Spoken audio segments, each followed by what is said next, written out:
The crystalline structures of the Velinari war choir hummed with malevolent harmony as Admiral Keshara watched the blue-green marble of Earth rotate beneath her flagship. 3 billion souls lived on that world, blissfully unaware that their species had been judged unworthy of continued existence. The humans have ignored 17 separate attempts at diplomatic contact, reported Sub-Commander Nilvesek, his bioluminescent throat sac pulsing with nervous energy. Their governments classify our transmissions as hoaxes or atmospheric phenomena. Keshara's 6 arms worked methodically across her command interface, calling up tactical displays of humanity's pathetic defenses, primitive kinetic weapons, crude chemical rockets, nuclear warheads that would barely scratch the hull of a Velinari scout ship. The species had somehow achieved interplanetary travel, but their military technology remained laughably archaic. They are not the first to ignore our warnings, she mused, watching the human satellites drift through their ordained paths like oblivious prey. The Kentari dismissed us as well. Their homeworld is now a belt of radioactive asteroids, the war choirs. Crystalline cores brightened, their subsonic frequencies causing the ship's living walls to shiver with anticipation. Each crystal contained the preserved consciousness of a Velinari warrior, their battle memories and tactical knowledge fused into the ship's neural network. Together, they had orchestrated the extinction of 47 species across 32 star systems. Begin the cleansing protocol, Keshara commanded.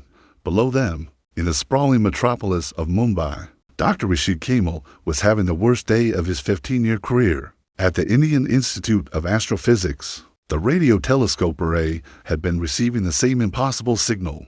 For 6 hours straight, a complex mathematical sequence that repeated every 3 minutes and 17 seconds, broadcast on frequencies that should have been empty space.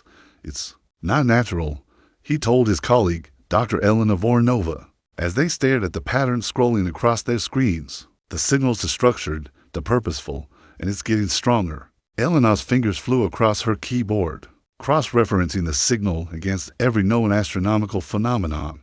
Rashid, this is being broadcast from multiple points around Earth. Whatever's sending this, it's already here. The signal cut off at exactly 14:33 GMT for 37 minutes. The observatories of the world held their collective breath, wondering if the mysterious transmission would resume. It didn't. Instead, the sky began to burn. Captain Marcus Vega was conducting routine patrol exercises with the USS Leviathan, humanity's newest dreadnought class carrier. When space itself seemed to tear open above the Pacific, geometric shapes emerged from the wound-in-reality mass of vessels that hurt to look at directly, their surfaces shifting between dimensions like living equations. All hands to battle stations. Vega roared, his training taking over even as his mind struggled to process what he was seeing. Launch all fighters. Give me a direct line to fleet command. The alien ships descended with predatory grace, their crystalline hulls reflecting the sun's light in patterns that made his bridge crew nauseous. Warning klaxons screamed throughout the Leviathan as her defensive systems came online, but Vega already knew it wouldn't be enough. Humanity's finest warship carried enough firepower to level a continent, but these things looked like they had swallowed stars, sir. His communications officer reported, voice tight with fear. I'm reading similar formations over every major population center on Earth. Moscow, Beijing, New York, London. They're everywhere. From her flagship, Keshara observed the human military response with clinical interest. Their vessels were crude but numerous, and their crews showed admirable courage in the face of certain death. Perhaps they would provide better sport than the Kentari had.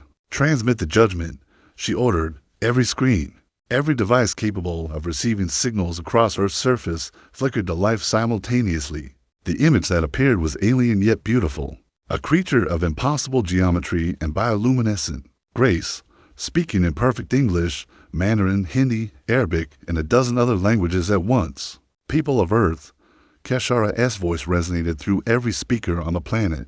You have been judged by the Velinari Imperium and found wanting. Your species exhibits the 3 cardinal sins. You war among yourselves, you poison your birth world, and you have failed to achieve true unity. By the ancient laws of the cleansing, you have 72 hours to surrender unconditionally, or face extinction. The transmission ended, leaving 8 billion humans staring at their screens in stunned silence. In the International Space Station, Commander Yuki Tanaka watched the alien fleet deploy across Earth's orbital space. With grim fascination, she had served in 3 separate conflicts, but this was beyond anything in her experience.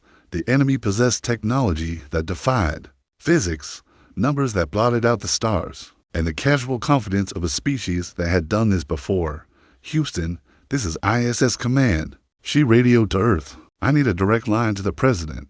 Tell him." She paused, watching more. Alien vessels emerged from dimensional rifts. "Tell him we're going to need a bigger gun." Below her, 7 billion people looked up at the sky and realized they were no longer at the top of the food chain. 18 hours after the judgment, the first shots of humanity's extinction war were fired not in space, but in the ruins of what had once been Geneva. The Velinari had landed a single scout ship in the plaza before the United Nations building, its crystalline hull pulsing with bioluminescent patterns that made the surrounding architecture look primitive by comparison. No weapons were visible on its sleek surface, but the 300-meter craft radiated such menace that the Swiss military had established a 2-kilometer perimeter within minutes of its arrival. Secretary General Amara Okafor stood at the hastily erected podium, her hands trembling slightly as she faced the alien vessel. The world watched through 1,000 cameras as she delivered humanity's response to the ultimatum. "We reject your judgment," she declared, her voice carrying across the silent plaza. "Humanity will not surrender to genocide, no matter how advanced your technology or how certain your victory. We choose to fight." The scout ship's response was immediate and educational. A single beam of coherent energy no thicker than a pencil lanced out from the vessel's hull. It struck the UN building behind her. The entire structure simply ceased to exist, converted to constituent atoms in the space of a heartbeat. Where the landmark had stood for over a century, only a perfectly spherical crater remained, its walls fused to glass by the immense heat. "Impressive," Colonel Dmitry Volkov muttered from his position 2 kilometers away, watching through tactical binoculars as the Secretary General and her security detail stared in horror at the crater. "One shot, total conversion. That's not energy weapons, that's applied physics we don't understand." His radio crackled with orders from NATO Command. "Phoenix Base, this is actual. You are authorized to engage the target. Repeat, you are cleared hot." Volkov smiled grimly and raised his targeting laser. Hidden positions around the plaza erupted, simultaneously as humanity's finest military minds put their hastily improvised plan into action. 8 Javelin missiles streaked toward the scout ship from different vectors, followed by a barrage of tank rounds from the surrounding buildings. The Swiss Air Force, what remained of it, screamed overhead in aging F-18 Hornets, their pilots knowing they were flying suicide missions but flying them anyway. For 3 seconds, it looked like humanity might have a chance. The scout ship's defensive systems activated with casual efficiency. A shimmering barrier surrounded the vessel, and the incoming missiles simply stopped, held in stasis 3 meters from the hull, their warheads armed but unable to detonate. The tank rounds froze mid-flight, creating a deadly constellation of suspended projectiles around the alien craft. Then the barrier reversed its polarity. Every piece of human ordnance accelerated back toward its point of origin, at twice its original velocity. The Javelin missiles punched through the buildings they'd been fired from, bringing down entire city blocks in cascading avalanches of concrete and steel. The tank shells returned to their guns with the force of artillery strikes, vaporizing the armored vehicles and their crews in milliseconds. The F-18s had no chance to evade. Their own missiles struck them head-on, turning $20 million of military hardware and 6 of Switzerland's finest pilots into expanding fireballs that rained burning debris across Geneva's ancient streets. "Jesus Christ," Volkov whispered, watching the carnage through his scope. "It used our own weapons against us." But humanity's first lesson in Velinari warfare wasn't over. The scout ship began to rise, its hull brightening as it charged what could only be a more powerful version of the weapon that had erased the UN building. Below, civilians screamed and fled through streets littered with wreckage, their desperate flight recorded by news cameras that would broadcast their final moments to the world. That's when Lieutenant Sarah Reeves made her decision. The young pilot had been circling the combat zone in her Apache helicopter, waiting for orders that would never come. Her command post had been one of the buildings destroyed by the returning Javelin missiles. She was alone, cut off from command, with nothing but a rotary wing aircraft armed with Hellfire missiles against a ship that had just demonstrated the futility of conventional weapons. She attacked anyway. Banking hard left, Reeves brought her Apache into a diving attack run that would have made her instructors proud and her parents weep. She fired everything 16 Hellfire missiles, 700 rounds of 30mm cannon fire, and every prayer she'd learned in Sunday school as a child. The scout ship's barrier caught her weapons just as it had the others, but Reeves had counted on that. Instead of pulling away, she maintained her dive, pushing her Apache to its structural limits as she aimed directly for the alien craft. For humanity, she whispered and yanked the collective up. Using her rotor blades as the largest projectile she could manage, the Apache struck the barrier at 200 kilometers per hour and exploded in a spectacular fireball that illuminated Geneva like a second sun. For a moment, just a moment, the barrier flickered. It was enough. Colonel Volkov, watching from his overwatch position, saw the momentary weakness and reacted with the instincts of a veteran sniper. He fired a single shot from his .50 caliber rifle, the depleted uranium round passing through the microsecond gap in the barrier and striking the scout ship's hull. The bullet didn't penetrate. The alien metal was harder than anything humanity had ever created, but it did scratch the surface, a tiny, insignificant mark that would be invisible to the naked eye. And in that scratch, encoded in the molecular structure of the impact site, lay humanity's first victory and the Velinari's first lesson about their new enemy. The scout ship completed its charging cycle and fired. Geneva city center vanished in a pillar of fire that reached into the stratosphere, taking with it 30,000 souls and humanity's naive belief that courage alone could bridge the technological gap between species. But aboard the Velinari flagship, Subcommander Nilvesek stared at his sensors in confusion. "Admiral, the scout ship reports anomalous readings. Explain," Keshara commanded. Her attention focused on deploying the main battle fleet. "The humans, they damaged us, microscopically, but they damaged us with primitive kinetic weapons." Keshara's bioluminescent throat sac flickered with what might have been amusement. "Impossible. Our hull composites can withstand stellar radiation.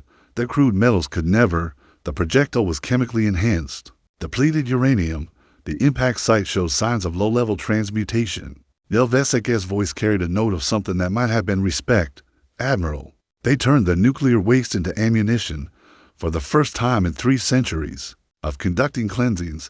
Admiral Keshara felt something resembling curiosity about her victims. A species that could weaponize their own refuse, that would ram aircraft into shields with no hope of victory, that would stand in the face of certain death and declare their intention to fight.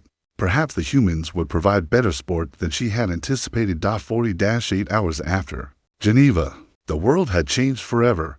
President Elena Vasquez stood in the war room beneath the White House, surrounded by screens showing the systematic destruction of humanity's major cities. Beijing, a crater of fused glass. Moscow, burning wreckage that could be seen from orbit. Sydney, simply gone, as if it had never existed. "What's our current military status?" she asked General Patricia Hendricks, her voice steady despite the magnitude of the losses. "We've lost 60% of our naval assets, 40% of our air force, and roughly 30% of our ground forces," Hendricks reported. "The aliens are conducting what can only be described as a demonstration. They're not trying to wipe us out quickly, they're showing us what they can do." The holographic displays around the room painted a grim picture. The Velinari fleet had positioned itself in Earth's orbit like a noose around humanity's neck. Every 12 hours, they selected a new target and erased it from existence with casual efficiency. No patterns, no strategic value, just random acts of annihilation designed to break human morale. "They're playing with us," Admiral Chen Weiming observed via satellite link from what remained of the Pacific Fleet. "Every engagement follows the same pattern. They let us attack. They demonstrate our weapons are useless. Then they retaliate with overwhelming force." "Not entirely useless," came a voice from the back of the room. Dr. Kenji Nakamura, head of the hastily assembled Xenotechnology Research Division, stepped forward carrying a sealed case. His face bore the drawn look of a man who hadn't slept in 3 days, but his eyes burned with the intensity of discovery. "We've analyzed the debris from Geneva.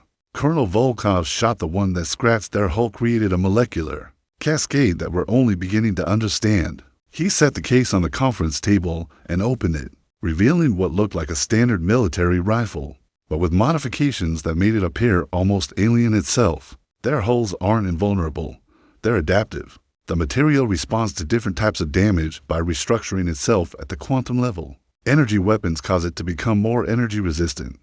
Kinetic weapons make it harder, but there's a window approximately 0.3 seconds where the adaptation process leaves the material vulnerable to a different type of attack. General Hendricks leaned forward, studying the modified weapon. You're talking about a sequential strike. Hit them with kinetic, then energy, then, exactly.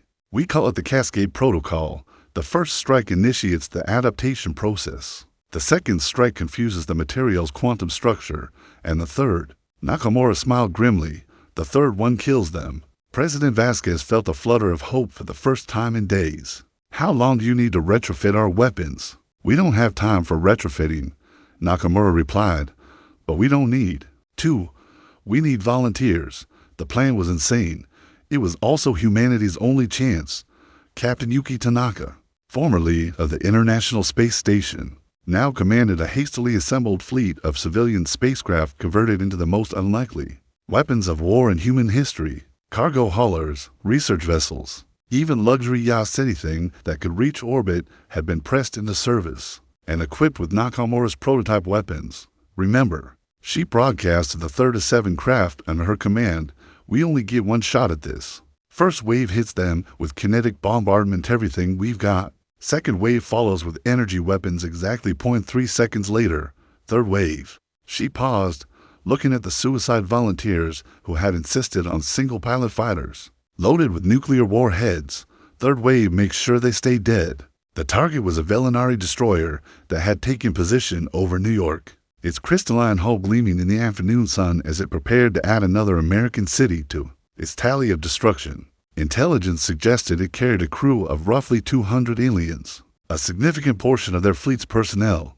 All units, this is Wolverine 1, Tanaka announced, using the call sign she'd chosen in honor of her grandfather's service. In World War II, engage, the first wave screamed down from orbit like falling stars. Their cargo holds packed with depleted uranium slugs accelerated to near relativistic velocities by electromagnetic launchers. The destroyer's defensive barrier activated instantly, but the sheer volume of incoming projectiles overwhelmed its processing capacity. Dozens of impacts struck the hull, each one initiating the quantum adaptation process that Nakamura had discovered.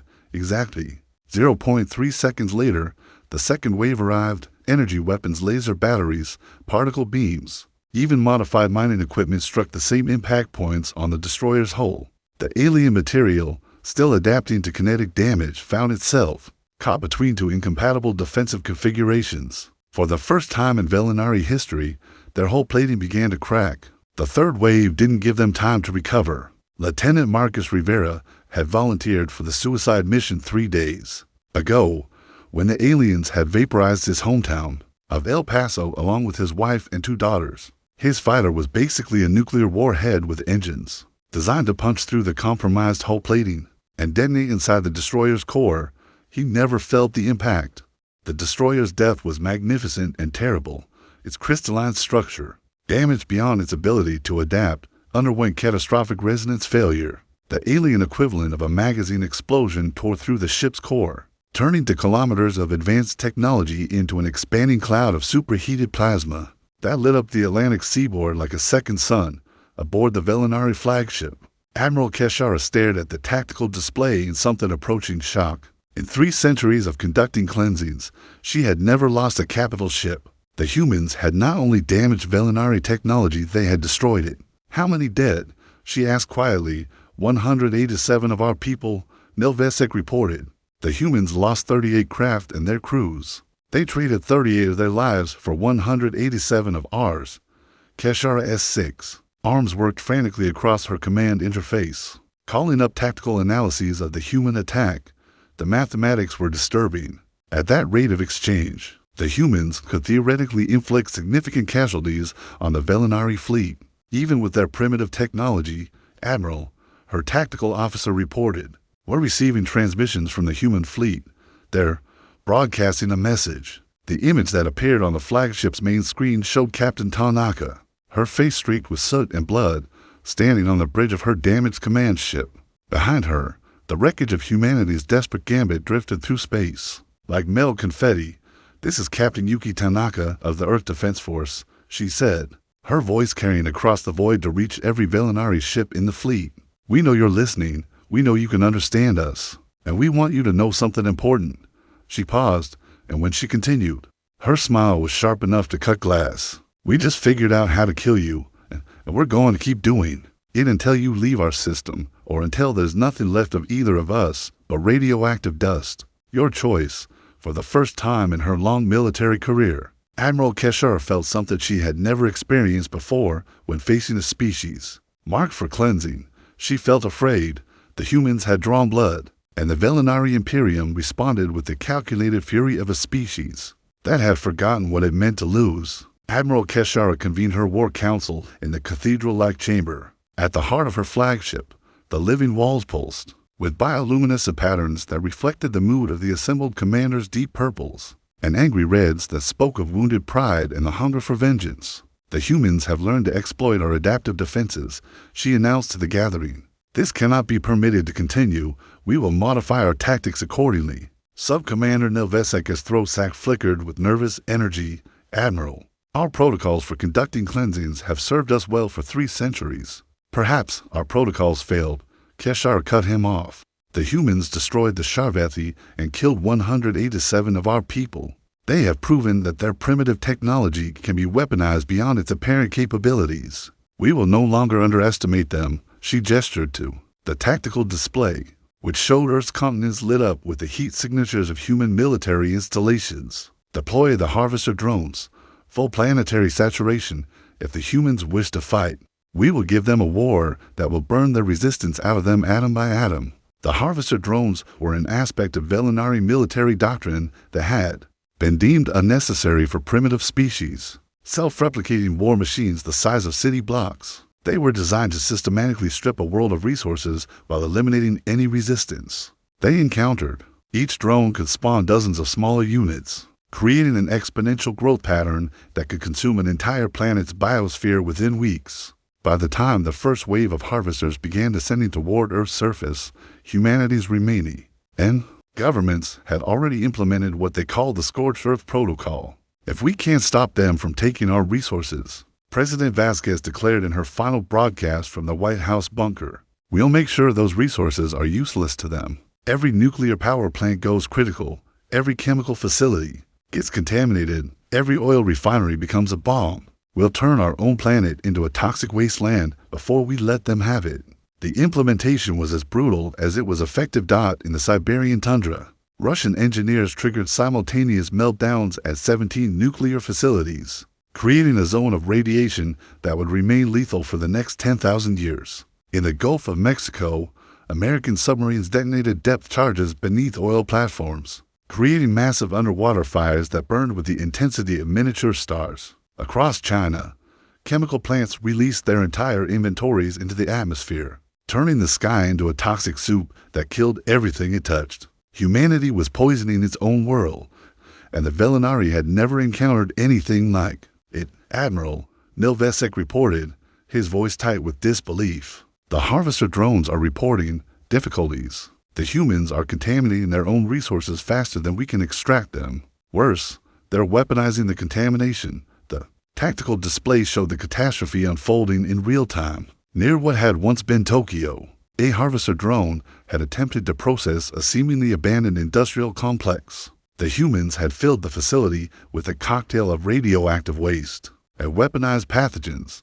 When the drone's molecular processors began breaking down the contaminated materials, the resulting chemical reaction had created a cloud of airborne toxins that spread for hundreds of kilometers. The drone itself had been forced to retreat, its biomechanical systems compromised by toxins that attacked its living components. 17 smaller drones had been lost entirely, their neural networks corrupted by exposure to engineered viruses that targeted non-terrestrial biology. "They're not just fighting us," Keshar realized with growing horror. "They're turning their entire planet into a weapon." But the humans weren't finished. In the ruins of the Pentagon, General Hendricks coordinated humanity's most desperate gambit yet. The Cascade Protocol had proven that Velinari technology could be defeated, but the energy requirements were enormous. Earth's remaining power infrastructure couldn't support the weapons needed to engage the entire alien fleet unless they found a different source of power. Confirm final targeting data, she ordered, staring at the display showing the world's nuclear arsenal, all intercontinental ballistic missiles, all submarine-launched ballistic missiles, every nuclear warhead we have left. Target coordinates locked on the Velinari flagship. Mom, her aide protested. That's over 4,000 nuclear weapons. The electromagnetic pulse alone will destroy every electronic system on the planet. We'll be bombing ourselves back to the Stone Age. Better the Stone Age than Extinction, Hendricks replied grimly. Besides, we've got a surprise for our alien friends. Dr. Nakamura's modifications aren't just for the Cascade Protocol. Each nuclear warhead had been retrofitted with a quantum resonance amplifier, a device that would synchronize the warheads' detonations to create a cascading chain reaction instead of 4,000 separate explosions. Humanity was about to create the largest artificial fusion event in solar system history. The launch sequence began at 1547 GMT. Missile silos across 6 continents opened simultaneously, disgorging their lethal payloads into the sky. Nuclear submarines surfaced from the deepest ocean trenches to add their firepower to the barrage. Even the aging missiles of smaller nuclear powers joined the apocalyptic celebration, their operators knowing they were firing humanity's last shot.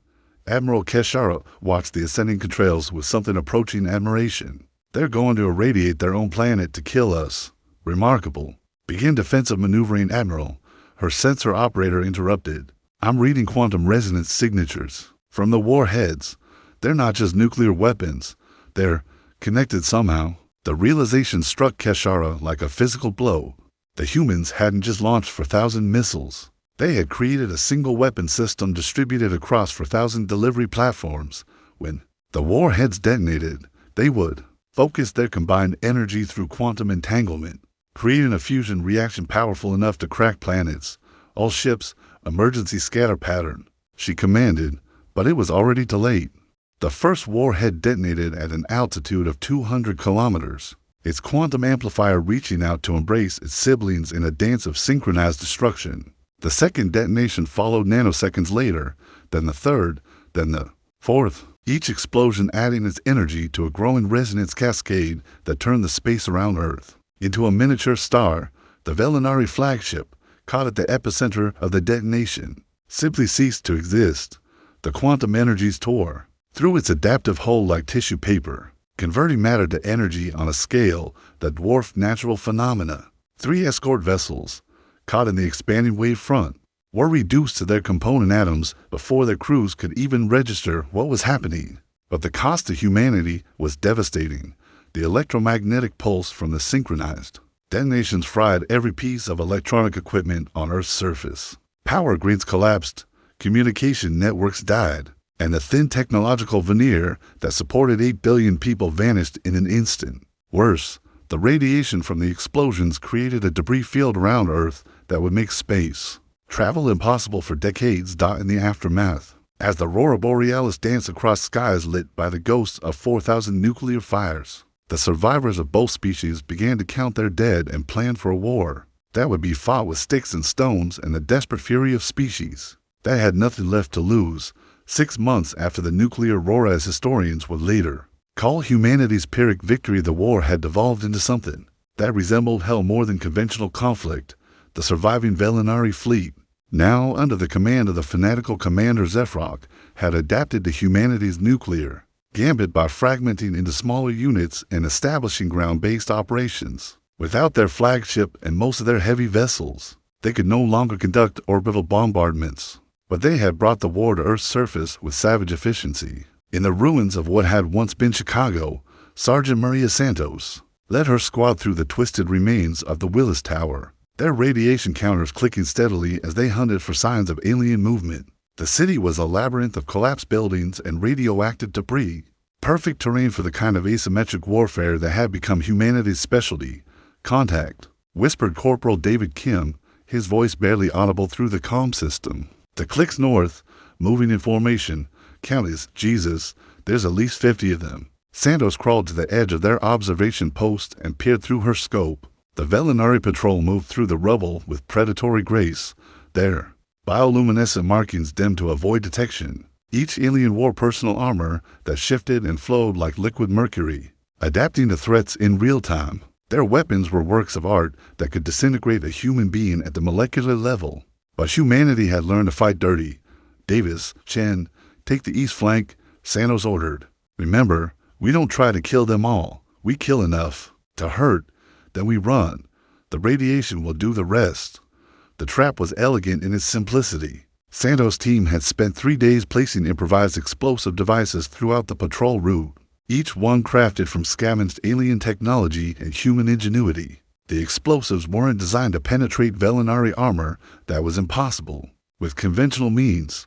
Instead, they were designed to collapse buildings, creating chaos that would separate the aliens from their support.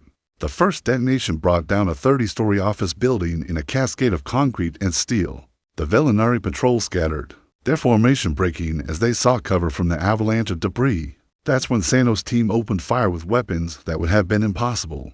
Before the war, each human rifle had been modified with Velinari technology salvaged from the wreckage of destroyed ships. The bullets were standard military rounds, but they were followed by microcharges that detonated in sequence, creating the cascade effect that could penetrate alien armor. The energy requirements were enormous. Each weapon could only fire a dozen shots before burning out, but those dozen shots could kill a being that conventional weapons couldn't even scratch. The firefight lasted exactly 90 seconds. When it was over, 17 Velinari lay dead among the rubble, their bioluminescent blood painting the concrete in alien constellations. But the cost to humanity was brutal. Santos had started the engagement with 12 soldiers. She finished it with 6, including herself. Wolverine base. This is Ghost Squad. She radioed to the underground command post. Package delivered. 17 confirmed kills, 6 casualties. Radiation levels are spiking. We need immediate extraction. The response came crackling through the static of a world without satellites. Negative, Ghost Squad. Extraction team was hit by harvester drones. You're on your own. Santos looked at her remaining team members, kids, mostly, who had been college students or office workers before the war. Now they were humanity's last hope, fighting a losing battle against aliens who saw them as vermin to be exterminated. All right, people, she said, checking her radiation dosimeter. We've got maybe 6 hours before the exposure kills us. Let's make them count. Meanwhile, 3,000 kilometers away in the Australian outback, the largest battle of the war was reaching its climax. General Patricia Hendricks commanded the last intact division of human forces from a bunker that had once been a mining operation. Above her, the Velinari were conducting their own version of a final offensive, throwing everything they had left at humanity's last organized resistance. Casualty reports, she ordered, watching the tactical display that showed human positions being overrun one by one. 3rd Battalion is gone, reported Colonel Martinez, his voice hollow with exhaustion. 4th Battalion is down to company strength. 5th Battalion, he paused, pressing his hand to his earpiece. 5th Battalion just triggered Protocol Omega. Protocol Omega was humanity's final insurance policy when a position became untenable. The defenders would detonate every piece of radioactive material they could find, creating a localized nuclear event that would deny the area to the enemy for generations. It was suicide, but it bought time for other units to reposition. Confirmed, came the radio transmission from 5th Battalion's commander. This is Colonel Reyes. We're going out Viking style. Make it count. The explosion lit up the horizon like a second sunrise, adding another crater to Earth's scarred surface. But it had cost the lives of 800 human soldiers and uncounted civilians who had been sheltering in the area. The Velinari response was immediate and devastating. Commander Zefrock, commanding from his mobile fortress, unleashed weapons that turned the landscape into a hellscape of fused glass and twisted metal. Coherent energy beams swept across human positions like the scythe of death, while gravity manipulators crushed bunkers and their occupants into compact cubes of compressed matter.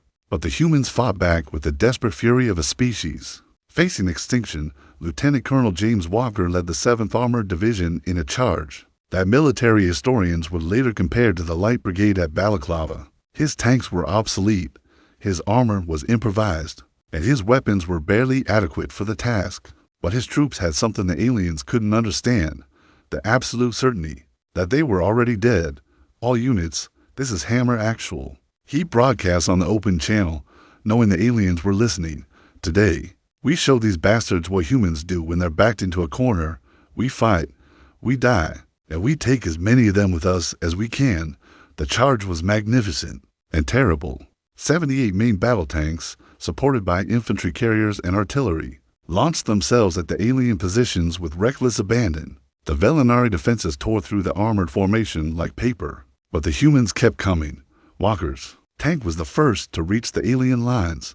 Its main gun fired continuously, each depleted uranium round modified with quantum resonance amplifiers that could crack alien armor. The tank's machine guns sprayed modified ammunition that carried engineered viruses designed to attack Velinari biology. Even as enemy fire turned his vehicle into a blazing wreck, Walker continued to fight, using his tank's self-destruct system to take out a Velinari command post. The battle raged for 14 hours. When it was over, the 7th Armored Division had ceased to exist, but they had inflicted casualties on the alien force that would cripple Velinari operations for months. More importantly, they had bought time for humanity's last desperate gambit. In the depths of the Cheyenne Mountain complex, Dr. Kenji Nakamura worked frantically on humanity's final weapon. The Omega device was theoretical physics made manifest a quantum entanglement bomb that would synchronize every radioactive particle on Earth into a single, devastating pulse. It would kill everything on the planet, human and alien alike, but it would deny the Velinari their victory. How long? General Hendricks asked, watching the tactical display show their last defensive positions crumbling. 6 hours, Nakamura replied, his hands shaking as he made final adjustments to the device. Maybe 7 if we're lucky. Above them, the battle continued to rage. Humanity's last soldiers died by the thousands, but each death bought precious minutes for the weapon that would ensure their species' final revenge. Commander Zefrock stood atop the crystalline spire of his mobile fortress, surveying the burning ruins of what the humans had called Australia. The sky was the color of dried blood, painted by the smoke of 1,000 fires and the radiation of countless small nuclear exchanges. Below him, his remaining forces conducted systematic sweeps through the debris, hunting for the last pockets of human resistance. The species had proven more troublesome than anticipated. His fleet had arrived with 4 to 7 capital ships and over 100,000 warriors. Now, after 8 months of what should have been a simple cleansing, he commanded fewer than 30,000 survivors and a handful of damaged vessels. The humans had turned their entire planet into a weapon, poisoning their own world rather than surrender it intact. Status report, he commanded, his bioluminescent throat sac pulsing with the deep purples of barely controlled rage. The human defensive lines have collapsed, reported his tactical officer. Their organized resistance has been eliminated. However, we continue to encounter small units conducting asymmetric operations. Estimated remaining human combatants, 12 to 15,000 scattered across the planet. Zefrock's mandibles clicked with satisfaction. 15,000 humans against 30,000 Velinari. The mathematics of victory were finally in his favor. He was wrong. Deep beneath the Colorado Rockies, in a bunker that had been designed to survive direct nuclear strikes, humanity's last leaders prepared for their species' final gambit. The Cheyenne Mountain complex had become the tomb of democracy. President Vasquez was dead, killed in the nuclear bombardments. Congress had been vaporized along with Washington, D.C. The Joint Chiefs existed only as irradiated ghosts haunting the Pentagon's ruins. What remained was General Patricia Hendricks, now self-appointed leader of humanity's last stand, and Dr. Kenji Nakamura, the physicist whose theories had kept their species fighting long past any reasonable hope of victory. Final systems check, Hendricks ordered, staring at the device that would end everything. The Omega device looked deceptively simple, a sphere of polished metal no larger than a basketball, surrounded by quantum field generators that hummed with barely contained power. Inside that sphere, Nakamura had created a pocket of twisted space-time that would, when activated, synchronize every radioactive isotope on Earth into a single quantum state. The resulting energy release would turn the planet into a star for approximately 3.7 seconds, long enough to sterilize everything within the inner solar system. Quantum entanglement field is stable, Nakamura reported, his voice hoarse from exhaustion. Synchronization matrices are online. We're ready to activate on your command. Hendricks nodded, then turned to the communications array. Across the planet, The last remnants of human civilization were listening. Soldiers in collapsed cities, civilians in hidden bunkers, scientists in underground laboratories, everyone who had survived the aliens' attempt at genocide would hear humanity's final message. This is General Patricia Hendricks, acting commander of Earth Defense Forces, she began, her voice carrying across the airwaves to reach every surviving human. 8 months ago, an alien species came to our world and demanded our surrender. They offered us slavery or extinction, and we chose neither. We chose to fight. Above ground, alien sensors detected the transmission and began triangulating its source. Velinari assault teams converged on Cheyenne Mountain, their weapons charging, as they prepared to eliminate humanity's last command center. We've lost our cities, our governments, our armies, but we haven't lost our humanity. We haven't lost our refusal to kneel before those who would make us slaves. And today, we're going to show the universe what happens when you threaten the human species. The first Velinari forces reached the mountain's defensive perimeter, where they encountered humanity's last surprise. The entire facility had been mined with quantum-synchronized explosives devices that would detonate in perfect harmony, creating a cascade effect that would breach even adaptive alien armor. All remaining units, this is your final mission briefing. Hendricks continued, watching the tactical display show alien forces massing outside their defenses. You are to ensure maximum alien casualties while buying time for the Omega device to reach full activation. Remember, we're not trying to win anymore. We're making sure they can never do this to another species. The battle for Cheyenne Mountain began with the fury of the damned human defenders, many of them wounded, all of them exhausted through themselves. At the alien assault with weapons that should have been impossible. Every rifle had been modified with salvaged alien technology. Every soldier carried grenades filled with weaponized radiation. Even the medics had been equipped with syringes, full of engineered viruses designed to attack Velinari biology. Sergeant Maria Santos, her squad reduced to just herself and Corporal Kim, held the eastern approach with nothing but determination and a heavy machine gun that fired depleted uranium rounds. The weapon was killing her. The radiation exposure from its ammunition was already beyond lethal levels, but she kept firing, cutting down wave after wave of alien attackers. "Come on, you bastards," she screamed, her voice barely audible over the sound of gunfire. "Is this the best you've got? We're just humans, right? Just primitives with sticks and stones." A Velinari warrior, its adaptive armor gleaming like liquid mercury, rounded the corner and leveled its weapon at Santos. She didn't try to dodge. Instead, she pulled the pin on her last grenade device filled with concentrated radioactive waste and smiled. "See you in hell." The explosion vaporized both of them, but it also contaminated a 50-meter radius with radiation that would remain lethal for the next 1,000 years. The Velinari assault slowed as their forces were forced to detour around the poisoned ground. Inside the bunker, Nakamura watched his readings climb toward the activation threshold. 90% charge, he reported. 5 minutes to activation. The bunker shook as alien weapons pounded the mountain above them. Concrete dust rained from the ceiling, and the lights flickered as power systems strained under the assault. But the device continued its charge cycle, drawing power from the mountains, geothermal taps, and the dying electrical grid. "General," came a transmission from Lieutenant Colonel Martinez. Defending the bunker's main entrance, they breached the outer perimeter. "We can't hold them much longer." "Understood," Hendricks replied. "All units, implement Protocol Final."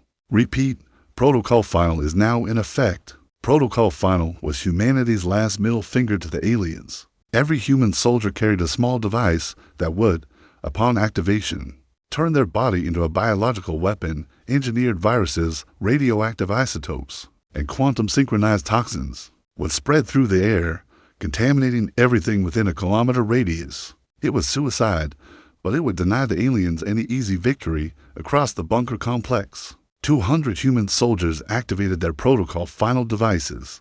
The hallways filled with clouds of toxic death that would make the facility uninhabitable for decades, but it bought them the time they needed.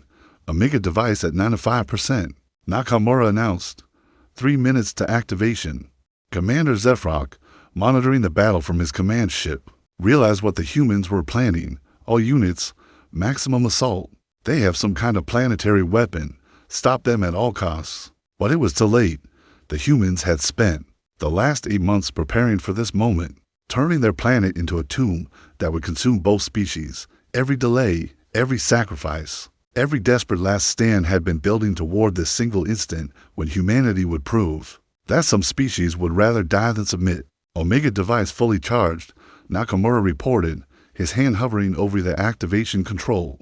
Ready for final authorization, General Hendricks looked around the bunker one last time, at the faces of the men and women who had followed her into hell and asked for nothing more than the chance to take their enemies with them. Then she turned to the communications array and delivered humanity's final message to the universe. This is Earth.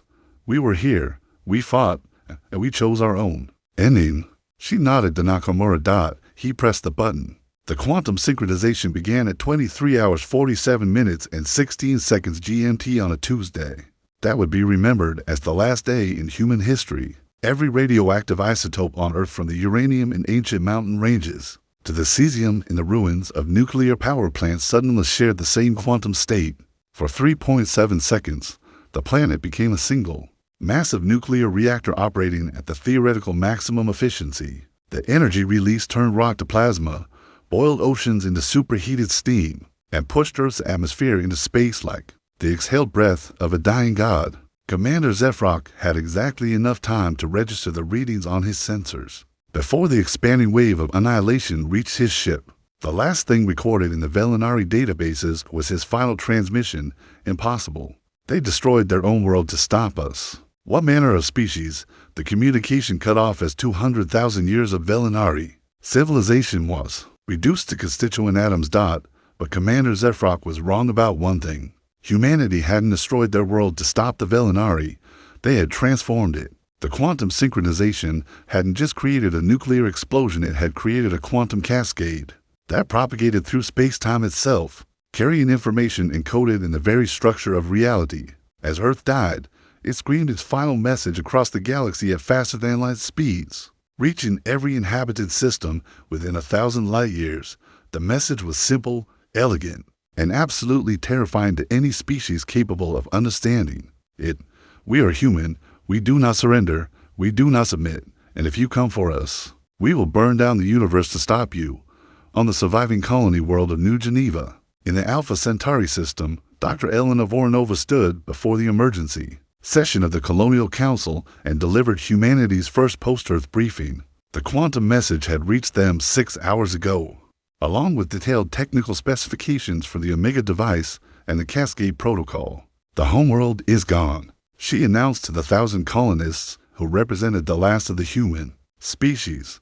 But Earth's sacrifice wasn't in vain. The quantum message has propagated across the galaxy. Every spacefaring species within 1,000 light-years now knows exactly what we're capable of. Colony Administrator Marcus Thompson, a man who had never expected to become the de facto leader of humanity, stood slowly. Elena, are you saying that, Earth? That 8 billion people died just to send a message, not just a message, Voronova replied, activating the holographic display that showed the cascade of quantum transmissions spreading across the galaxy like ripples in a cosmic pond. A promise and a warning.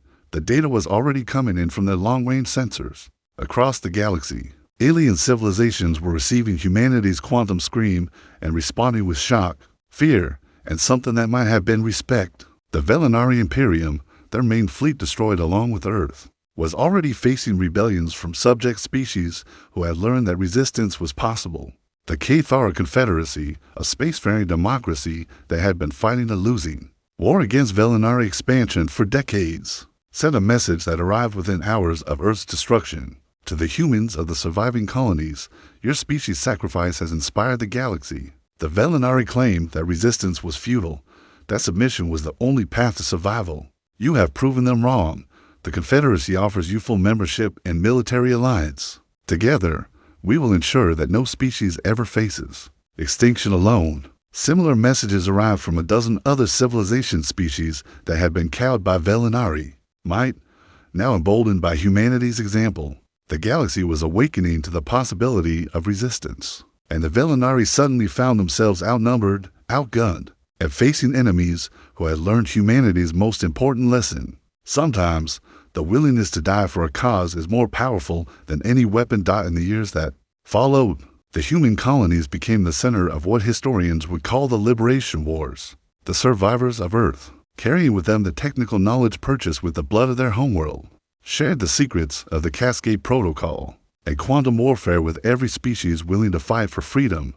The Velinari Imperium, once the terror of the galaxy, found itself fighting a dozen wars simultaneously against enemies who had learned to weaponize their own desperation.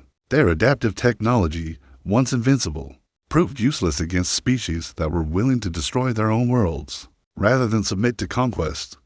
Within a generation, the Imperium had collapsed, its surviving ships scattered to the far reaches of space where they posed no threat to anyone. The galaxy entered a new age of cooperation and mutual defense, bound together by the shared memory of a species that had chosen annihilation over surrender. On New Geneva, now the capital of the Human Colonial Federation, a monument was erected in the center of the colony's main settlement. It was a simple thing, a sphere of polished metal surrounded by quantum field generators, identical to the device that had ended their homeworld.